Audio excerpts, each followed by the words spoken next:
segment. So on the medium to longer term, like how many years are we talking about? If you would have asked me 2 years ago, I would have said by now.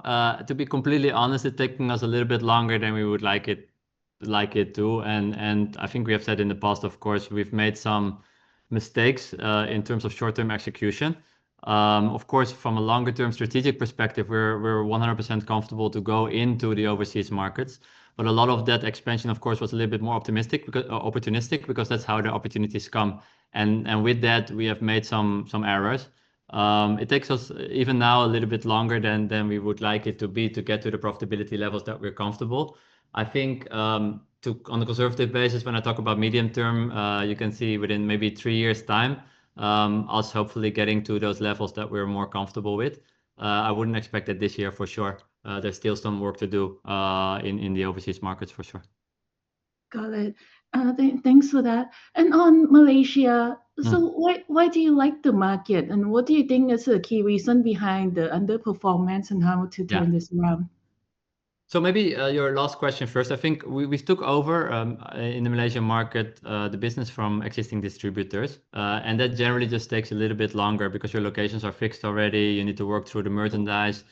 So if you look at brands like Foot Locker, Converse, Aldo, these are all taken over from existing distributors, or in the case of Foot Locker, the existing brand principal in country. So that will take us a little bit of time. On top of that, of course, the brands as well, just generally are not the brands that are firing on all cylinders within the global market as well. Converse and Nike, of course, have very well. Nike in Foot Locker is a big part. Very well-known issues, which we're working through as well. So as these brands will improve, our overall performance will be improving. And as we get more comfortable in the market, we will be improving as well. I think even for us, we tend to be a little bit impatient in terms of seeing these brands perform straight away at levels that we're seeing in Indonesia. But going into overseas markets just takes a little bit of time as well. Of course, like I said, we made some execution errors, but it's also just time getting to know the market, making sure your team is in place, making sure the systems are in place, understanding the demand picture as well. So that has taken us a little bit of time in Malaysia. Why we think Malaysia is quite an attractive market is because we feel that the current execution of our direct competitors, and there are not that many well-established direct competitors in that market, is maybe a little bit below of what we're seeing in Indonesia. So we do feel that we can contribute quite a bit to the retail environment in Malaysia, and that will translate into growth and good operating margins for us as well. Thanks for that. And last quick question on the Philippines. Any guesstimate on what your market share is versus SM Retail? SM Retail, we will be probably number 2 now, but I wouldn't know the exact data. It depends a little bit how you define the market as well. Okay. Thanks, Miguel, and thanks, Ibu Rati. Thank you, Bo. Thank you, Bo. Thank you, Bo. The next question comes from Bernice.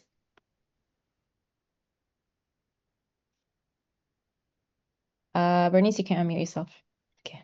Why is that me? Okay. Sorry, this Mata. It's Mata. That's not Bernice. That's not Bernice. Hi, Mata.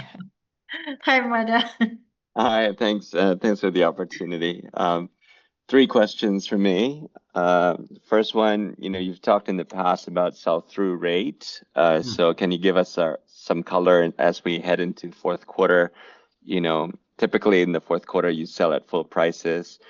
How's that looking? I was walking around Planet Sports in Grand Indonesia the other weekend, and it seems like not a lot of discounts. Unfortunately, as I was buying stuff, I bought some shoes and things of that sort, but I guess good for your profitability. So any color Mata, you can always ask me for a stuff discount, right? You don't have to go shopping by yourself. Or me, or asking me. But to your first question, Mata, the Planet Sports is not the typical venue for us to discount anyways, right? Grand Indonesia is a tier 1 market.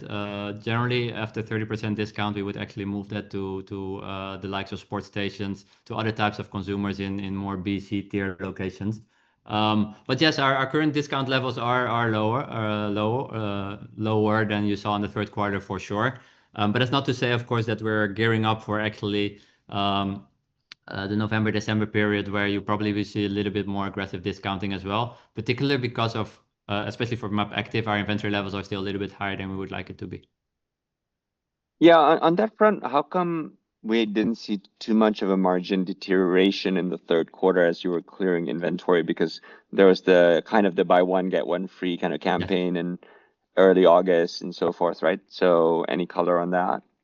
I think for us, I mean, there was deterioration. I mean, the steep deterioration that you saw, for example, in the second quarter of 2024, was really driven by very steep discounting in the overseas market, right? And even then, our margins was around 45 point something, if I remember it correctly. So I think 46 is already a little bit at the low side for us in terms of where we want margins to be.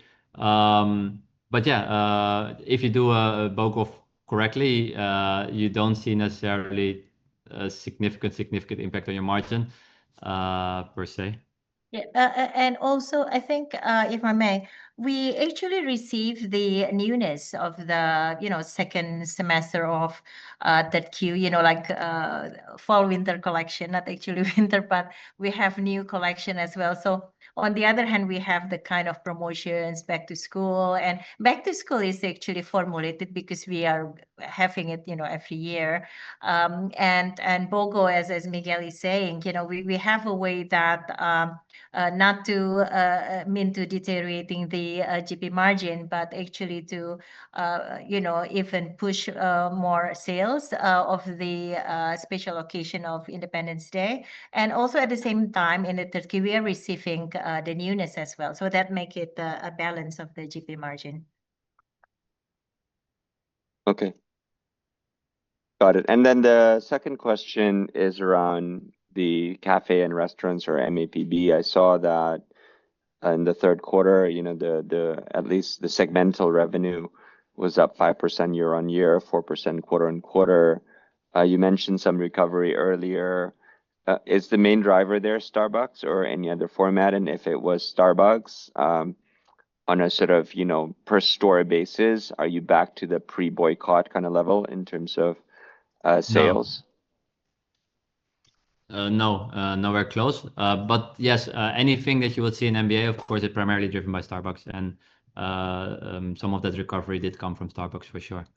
But we have, like I said before, we have still some way to go to get to levels that we were before the boycott specifically.